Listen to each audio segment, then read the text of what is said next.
Cadet Kim stood alone in the observation deck of the Federation vessel Eternal Horizon. The vast emptiness of space stretched before him, stars blurring as the ship moved at sublight speed. He pressed his hand against the transparent aluminum viewing port, feeling its cool surface beneath his fingers. 3 standard months had passed since he'd become the first human accepted to the Galactic Military Academy. 3 months of sidelong glances, whispered comments, and open mockery. Kim's muscles ached from the morning's physical training. The gravity settings had been calibrated for Jurian physiology, today minus 1.4 times Earth standard.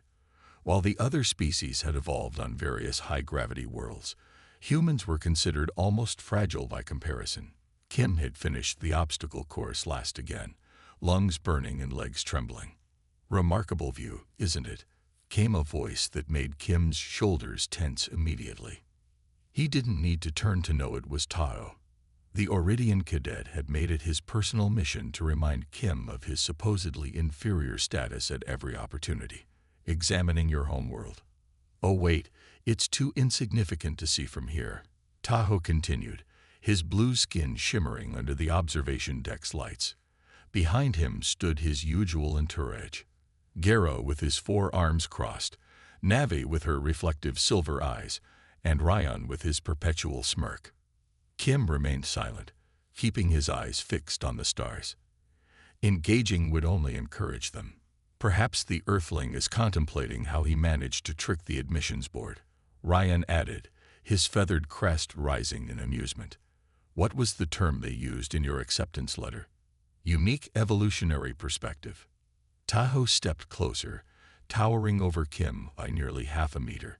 "We all know it was a political decision. Earth joins the Federation, and suddenly a human appears in our ranks." Kim's jaw tightened. He'd earned his place here through rigorous testing and preparation.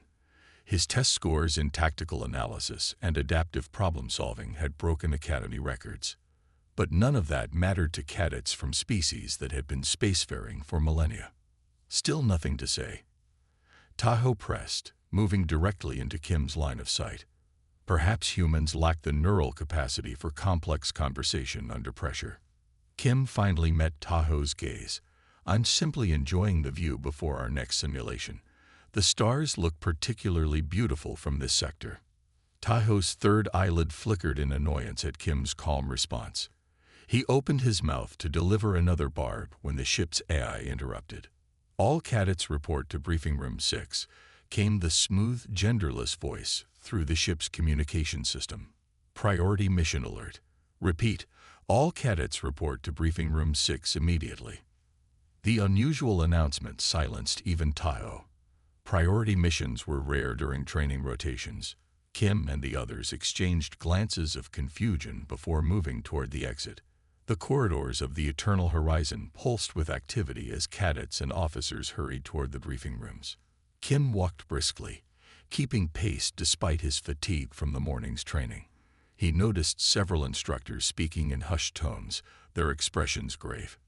Briefing Room 6 was the largest on the training vessel, typically used only for graduation ceremonies and visiting dignitaries. By the time Kim arrived, nearly 100 cadets had assembled, representing 27 species from across the Federation. The low murmur of voices in multiple languages filled the air. Kim found a seat near the back, conscious of the empty spaces cadets left around him. He spotted Instructor Juno, the ship's tactical officer, conferring with Lieutenant Lee at the front of the room. Lieutenant Lee had made his dislike of humans clear from Kim's first day aboard. The lights dimmed, and a massive hologram appeared at the center of the room.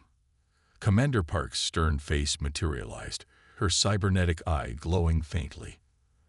Though she commanded from headquarters 6 light-years away, her presence filled the room instantly. "Cadets, instructors," she began without preamble, "approximately 14 hours ago, we lost contact with Research Outpost Epsilon in the Nixian sector. Their final transmission indicated a possible first contact situation with an unknown species." Murmurs spread through the room.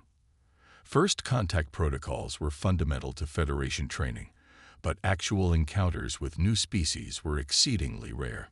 "We've received a partial distress signal," Commander Park continued. "The outpost's defensive systems appear to be offline. As the nearest Federation vessel, the Eternal Horizon is being diverted to investigate and render assistance if necessary." Lieutenant Lee stepped forward. "Commander, with respect, we're a training vessel. Our cadets are in their final year of instruction and need practical experience." Commander Park cut in. "This mission presents that opportunity. 4 teams will deploy to different sections of the outpost. Each team will include 2 instructors and 6 cadets. Lieutenant Lee, you will coordinate from the command shuttle." A list of names appeared beside the commander's hologram. Kim scanned it quickly, finding his own near the bottom of Team 3. "Sir," objected Lieutenant Lee, his voice carrying clearly through the room, "should we include the Earthling? This isn't a training exercise, and human physiology isn't suited for potential combat situations." Every head turned toward Kim. He kept his expression neutral despite the heat rising in his face. Commander Park's cybernetic eye seemed to focus directly on Kim. "All final-year cadets will participate," she replied firmly. "No exceptions. Humans have joined the Federation, Lieutenant. They will serve alongside us in all capacities." Lieutenant Lee's mouth tightened, but he nodded stiffly. "Teams will deploy in 30 minutes," Commander Park continued. "This is not a drill. Outpost Epsilon houses 34 scientists and support staff. Their safety is our priority. Detailed mission parameters are being transmitted to your personal devices now." The hologram flickered and disappeared. Immediately, the room erupted in excited conversation. Kim felt the weight of dozens of skeptical eyes upon him. Across the room, Taiho was watching him with an unreadable expression.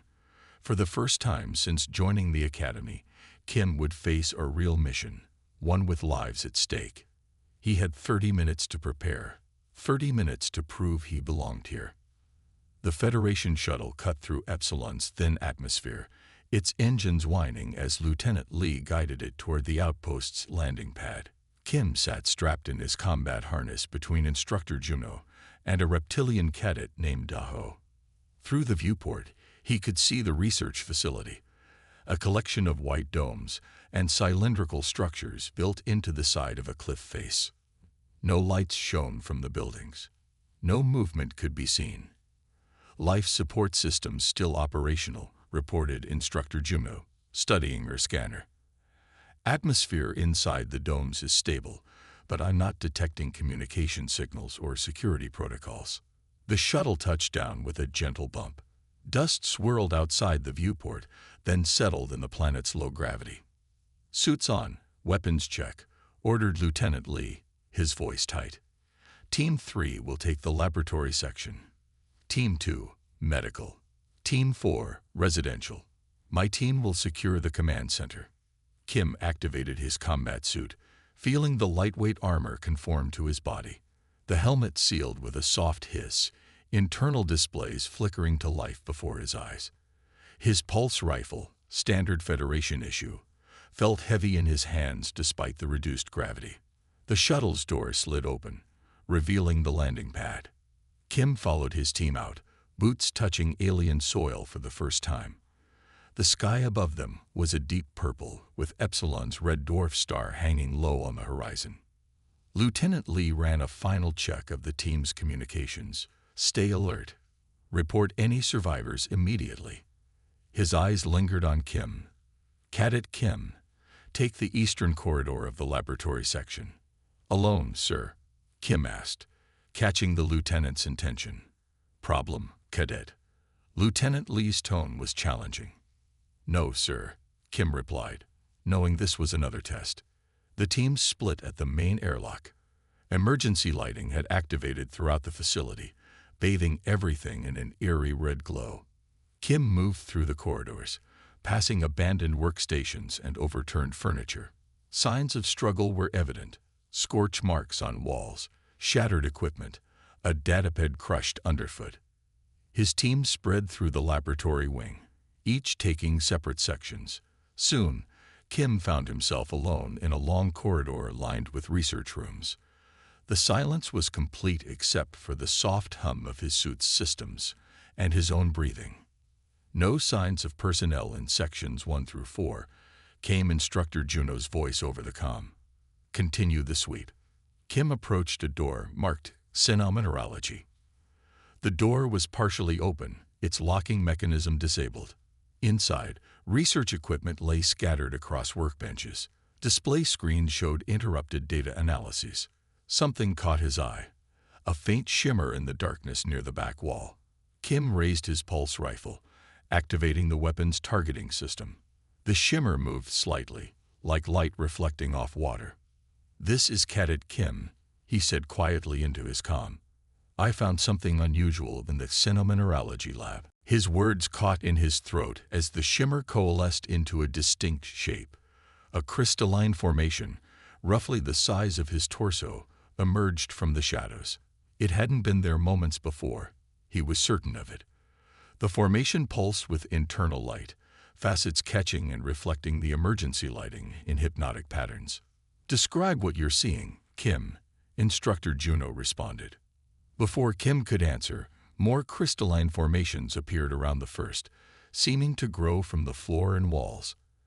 They varied in size and complexity, some simple geometric shapes, others intricate structures with countless facets, all pulsed with the same internal light. "Some kind of crystalline entities," Kim whispered. "They're growing, changing shape.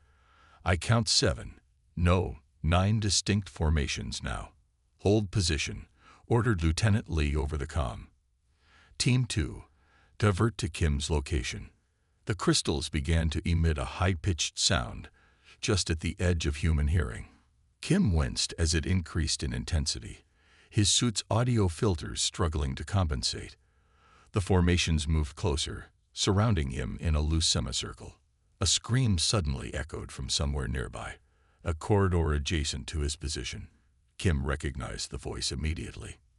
"That's Tahoe," he reported, already moving toward the sound. "East Corridor, Section 6. He's in trouble. Wake for backup," Lieutenant Lee commanded, but Kim was already running. He burst through a connecting door to find a scene of chaos. Tahoe lay trapped beneath a fallen support beam, his blue skin pale with pain. More crystalline entities had surrounded him, moving closer with each passing second. "Help!" Tahoe called out, spotting Kim. They just appeared from nowhere. Kim raised his pulse rifle and fired at the nearest crystal. The energy pulse passed straight through the formation without effect, hitting the wall beyond. He tried again, adjusting the frequency, with the same result. The crystals continued their advance toward the trapped Iridian. Without hesitation, Kim rushed forward, firing continuously to create a distraction. The crystals paused, their internal light pulsing rapidly as if communicating. It gave Kim just enough time to reach Tahoe. "Can you move?" Kim asked, assessing the beam pinning the Iridian's leg. "No," Tahoe grimaced. "It's broken. Leave me. Save yourself." Kim ignored him, bracing his shoulder under the beam. With a grunt of effort, he managed to lift it just enough for Tahoe to drag himself free. The Iridian's leg was clearly broken, the blue skin already darkening to purple around the fracture. The crystals resumed their advance, moving faster now. Kim hoisted Tahoe up, supporting the taller cadet's weight as they stumbled toward the nearest door, a supply closet. They barely made it inside before the crystals reached them. Kim slammed the door shut and engaged the emergency lock. "They'll break through," Tahoe gasped, sliding down against the wall, clutching his injured leg. "I don't think so," Kim said, studying the door. "They pass through my energy pulses. They might not be able to interact with solid matter in the same way we do." The crystalline entities gathered outside, their shapes visible through the small window in the door. They pulsed with light, but made no attempt to breach the barrier. Kim activated his communicator. "Lieutenant Lee, Instructor Juno, do you copy?" Only static answered. "Communications are being jammed." Tahoe stared at him, confusion and pain evident in his expression. "Why did you help me?" "I've done nothing but mock you since you arrived." Kim began searching the supply closet for medical supplies. "Because we're both cadets," he replied simply, locating a first aid kit, "and we're both cut off from the others." He knelt beside Tahoe, opening the kit. "This will hurt, but I need to stabilize your leg." As Kim worked, Tahoe watched him intently. "I don't understand you, human. Anyone else would have left me." "That's not how humans operate," Kim said, applying a stabilizing field to the fractured limb. The Oridian hissed in pain, but didn't cry out. At least, not this human. Outside, the crystalline entities continued their silent vigil, their lights pulsing in complex patterns. Inside the small supply closet, two beings from worlds thousands of light years apart found themselves depending on each other for survival. 3 days had passed since the initial encounter with the crystalline beings. 3 days trapped in a supply closet designed to hold tools, not people. The small space had become their world. Kim and Tahoe, human and Oridian, unlikely companions in survival. Kim had transformed their refuge with remarkable efficiency. The shelving units had been repurposed into a barricade near the door. Medical supplies were organized in the corner that served as Tahoe's resting place. Water reclamation devices, cleverly modified from fluid containers, collected moisture from the air. Kim had even managed to bypass the room's lighting system to create a signal beacon that flashed at regular intervals, hoping it might reach beyond whatever was jamming their communications. Outside, the crystalline beings maintained their presence. Sometimes they retreated, only to return hours later in greater numbers. Sometimes they pressed against the door, their strange lights pulsing rapidly against the small window. Kim watched them carefully, recording their patterns on a salvaged datapad. Tahoe's leg was healing slowly. The medical field generator Kim had found was designed for emergency use, not long-term treatment, but it kept the pain manageable. The Oridian spent most of his time watching Kim work, his previous contempt gradually replaced by puzzled interest. "You should rest," Tahoe said as Kim returned from his third scavenging mission of the day. These brief excursions were dangerous but necessary. They needed supplies to survive. Kim set down his findings on their makeshift workbench. Parts from a communications array, power cells from abandoned equipment, and most valuably, a frequency modulator from a research lab. "I'll rest once I finish this," Kim replied, immediately beginning to assemble the components. His fingers moved with practiced precision, despite the exhaustion evident in his posture. Tahoe shifted uncomfortably. The outpost's life support systems had begun failing in sections, causing unpredictable fluctuations in gravity and atmospheric pressure. These changes left the Oridian disoriented and nauseous, his homeworld's stable environment having never prepared him for such conditions. Kim, however, seemed almost unaffected. He worked steadily through gravity shifts that made tools float momentarily before crashing down, and breathed normally when oxygen levels dipped below what most species would find comfortable. "How are you functioning so well?" Tahoe finally asked, watching Kim connect delicate circuitry with steady hands despite a gravity surge that made the Oridian's stomach lurch. "The environmental fluctuations should be affecting you worse than me. Humans come from a low-gravity world with thick atmosphere." Kim paused his work, considering the question. Earth isn't uniform like many Federation worlds. We have varying gravity regions, not dramatically different, but enough that humans from different areas develop different physical adaptations. Our planet has dozens of climate zones too, from Arctic regions with thin, cold air to humid jungles and high-altitude deserts. So humans are varied. Tahoe asked, struggling to understand. "We evolved to adapt," Kim explained, continuing his assembly. "Earth changes constantly, seasons, weather, even geography over longer periods. Adaptability became our greatest survival trait." Tahoe's third eyelid flickered in surprise. "That's why you were admitted to the academy," he realized aloud. not charity as everyone thought. The Federation values specialized abilities, Kim said, nodding. Jurians for strength, Navuri for mathematical processing, Oridians for strategic planning. Humans offer adaptability. We were wrong about you, Taiho admitted quietly. I was wrong. Kim didn't respond directly, instead holding up his nearly completed device. My ancestors fought with spears against tanks, with bows against firearms. Earth's history is full of technologically outmatched groups finding creative solutions. Sometimes primitive methods work best. The device looked crude, a power cell connected to the frequency modulator, with parts from the communications array forming a directional emitter. Kim had added a simple control mechanism salvaged from a datapad. Will it work against them? Taiho asked, nodding toward the door where crystalline light still pulsed. Based on their reactions to different equipment during my scavenging runs, they're sensitive to certain frequency ranges, Kim explained. This should generate a targeted disruption. Should. Taiho repeated skeptically. Kim smiled slightly. Adaptation means trying solutions until something works. That night, as they took turns resting, the environmental controls failed completely in their section. Temperature dropped rapidly as heating systems shut down.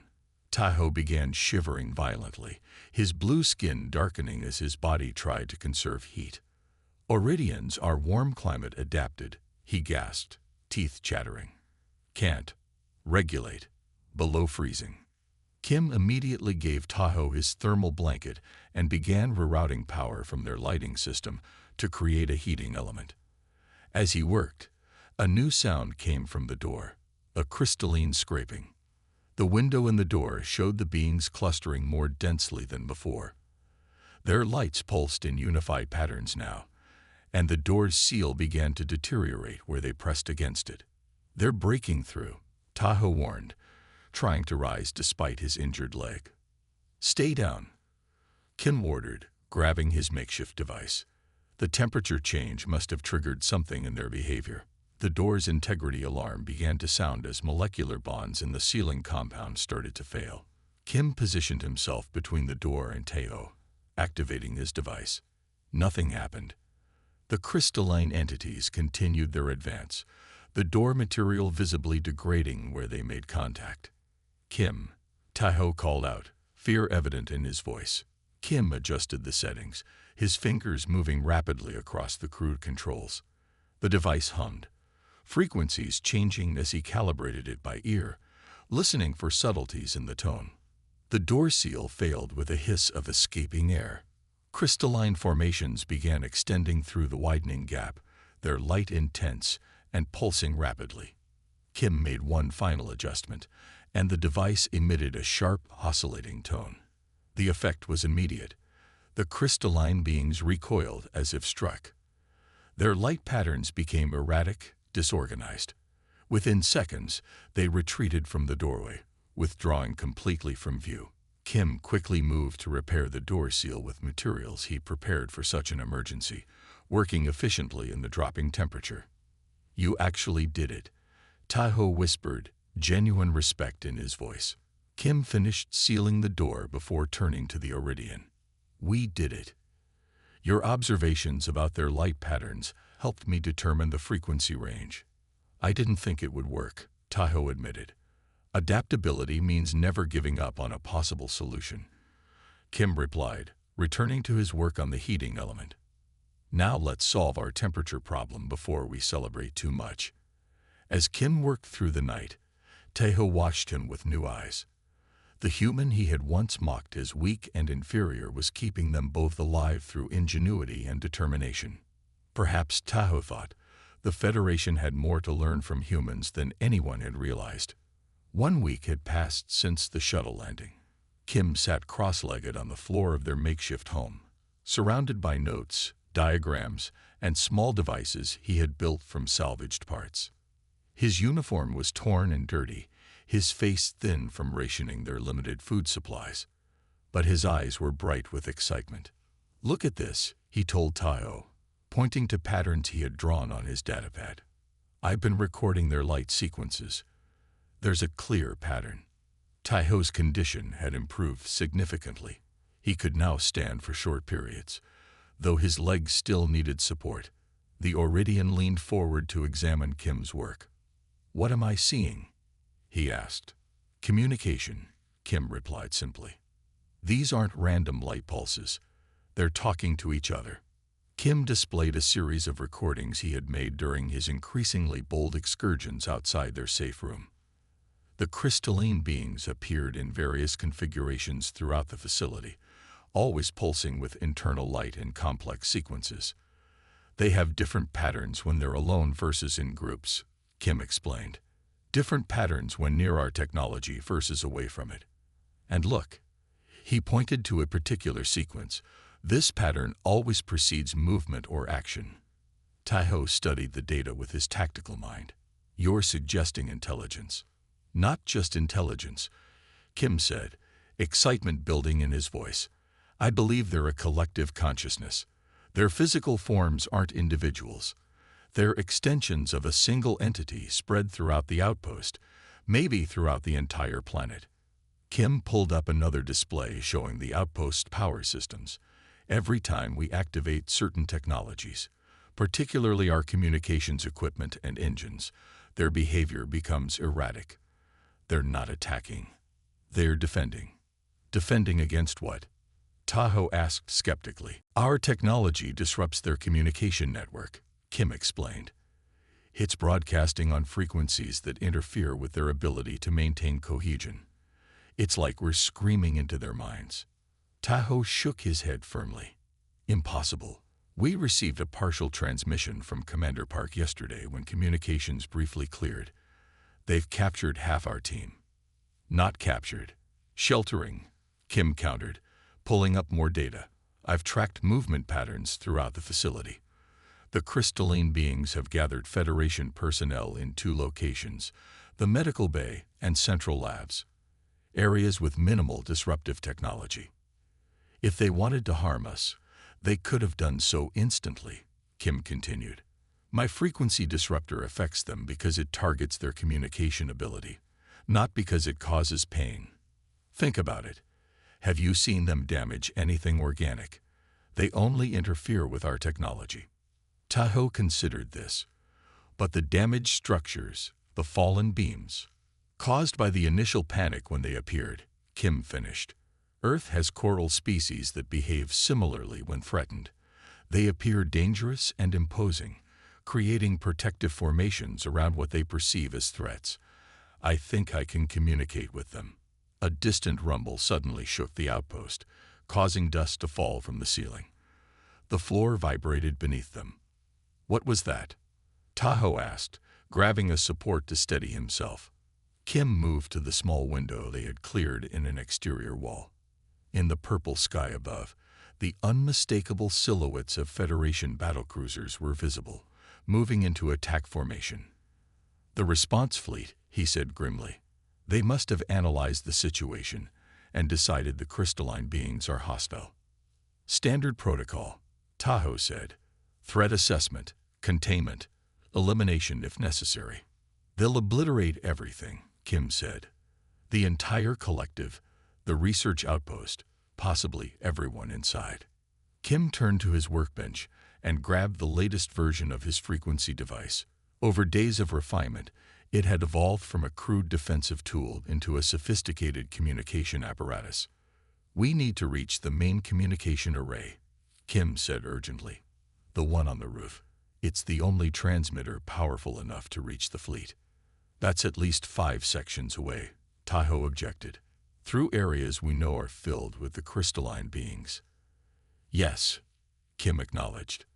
"But I think I can communicate with them now. If I'm right, they'll let us pass."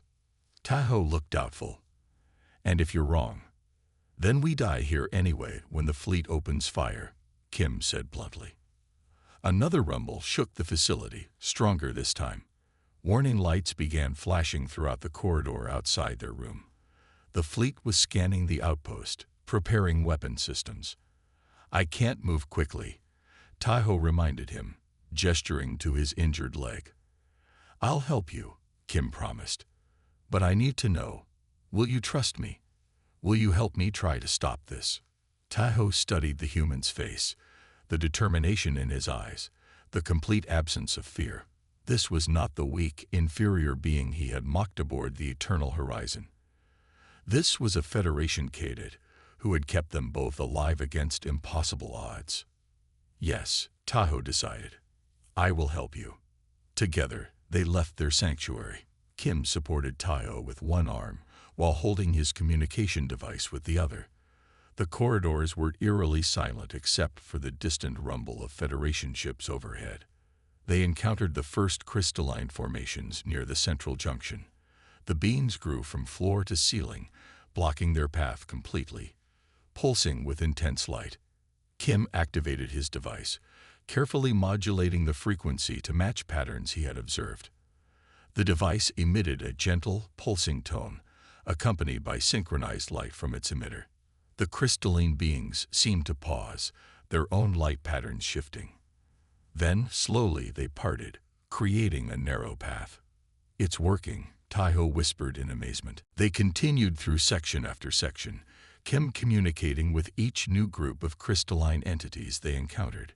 Some seemed curious, their formation shifting to observe the strange organic beings more closely. Others simply moved aside.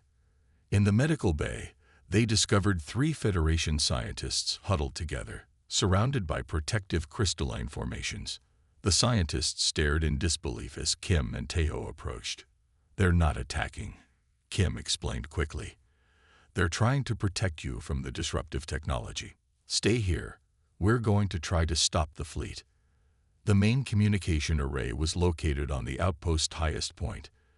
Despite his injury, Tahoe helped Kim climb the maintenance ladder, both pushing through exhaustion and pain. When they reached the array, the sight above them was terrifying. 6 Federation battlecruisers had moved into attack formation, their weapon systems visibly charging. Kim immediately began connecting his device to the array's main transmitter, amplifying its power exponentially. Tahoe watched the fleet, counting down silently. Ready, Kim announced, activating the system. The modified array projected Kim's communication sequence at maximum power, patterns of energy carefully designed to mimic the crystalline being's own language. For a moment, nothing happened. Then, across the entire outpost, every crystalline formation lit up simultaneously, pulsing in perfect synchronization. From Kim's device came an answering pattern, different but clearly related. One massive crystalline structure grew from the roof beside them, towering over the 2 cadets. Unlike the others, this formation shaped itself into a rough approximation of a humanoid figure. It extended what might have been an arm, copying the exact pattern Kim's device was emitting.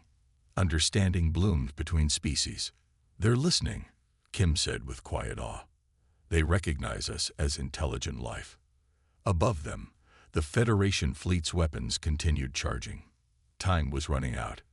Kim turned to Tahoe, eyes urgent. We need to stop the attack. Will you help me send a message to the fleet? Tahoe nodded without hesitation.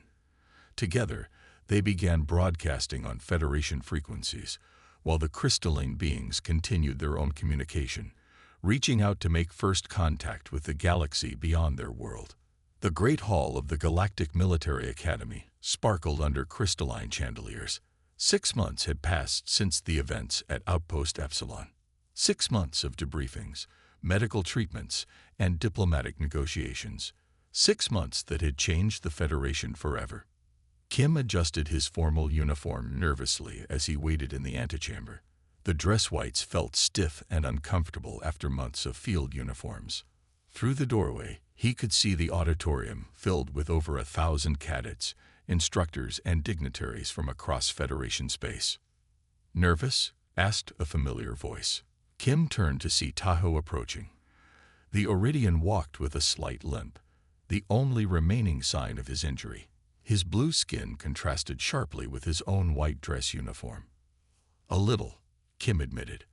I didn't expect all this attention. You prevented an interspecies war and established first contact with a sentient crystalline collective. Tahoe replied with a small smile. Did you think they would just file a report? The doors to the Great Hall opened fully. Admiral Juwan, the Academy's highest-ranking officer, stood at the central podium. Her voice carried clearly through the vast space. Today, we recognize extraordinary actions taken under extraordinary circumstances.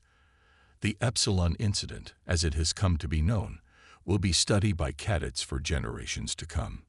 Kim took a deep breath as the Admiral continued speaking about first contact protocols, diplomatic initiatives, and the Federation's founding principles of peaceful cooperation.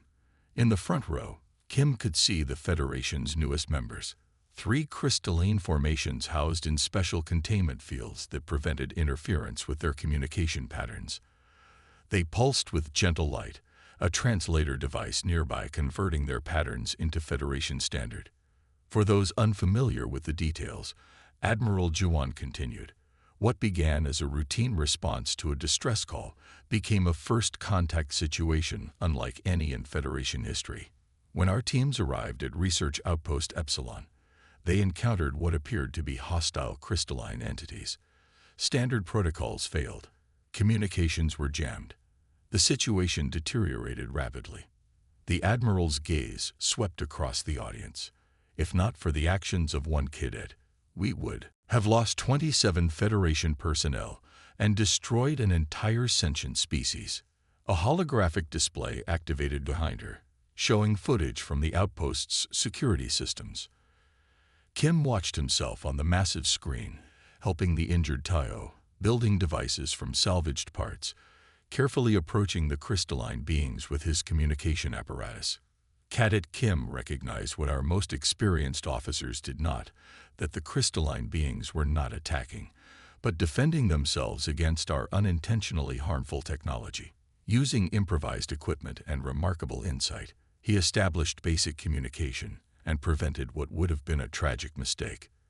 The footage showed the tense moments on the outpost roof, Kim and Tayo broadcasting their message as the Federation fleet prepared to fire, the crystalline beings rising around them in a display of light and pattern that still took Kim's breath away.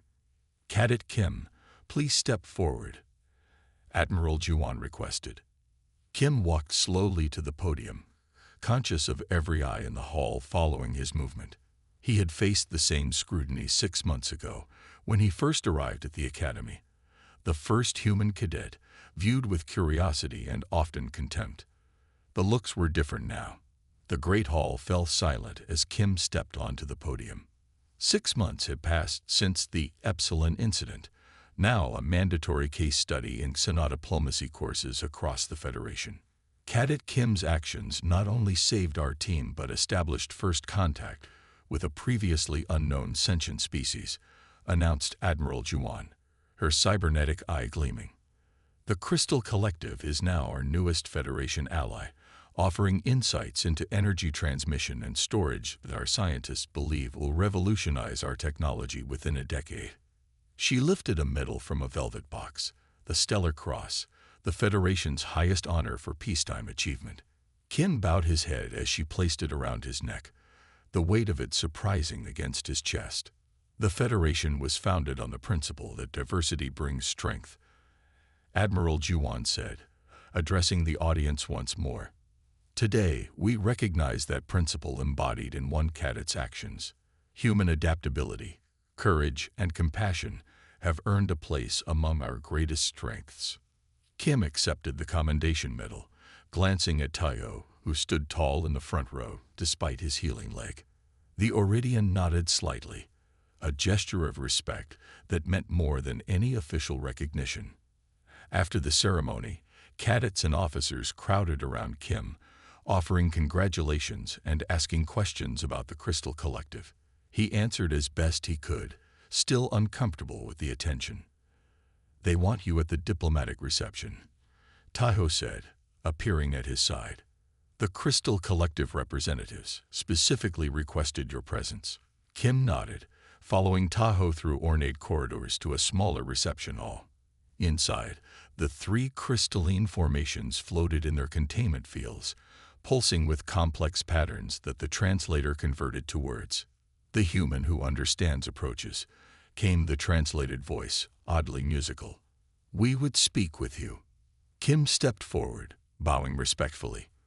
I am honored by your presence. Your species is young but sees clearly. The central formation communicated. When others perceive threat, you perceive difference. When others reached for weapons, you reached for understanding. This is the foundation of true intelligence. I simply did what seemed logical, Kim replied. Logic tempered with empathy, the crystalline being responded. A rare combination in the cosmos. The collective will remember. Later that evening, Kim finally escaped to the Academy Lounge, seeking a moment of quiet. The space was nearly empty, most cadets still at the formal reception. He sank into a comfortable chair, exhausted from the day's events. His communication pad chimed with a notification. Kim glanced at it, surprised to see a message from Galactic Reddit, the informal network that connected students across Federation space, or /Academy Life. What's your most surprising experience with an Earthling?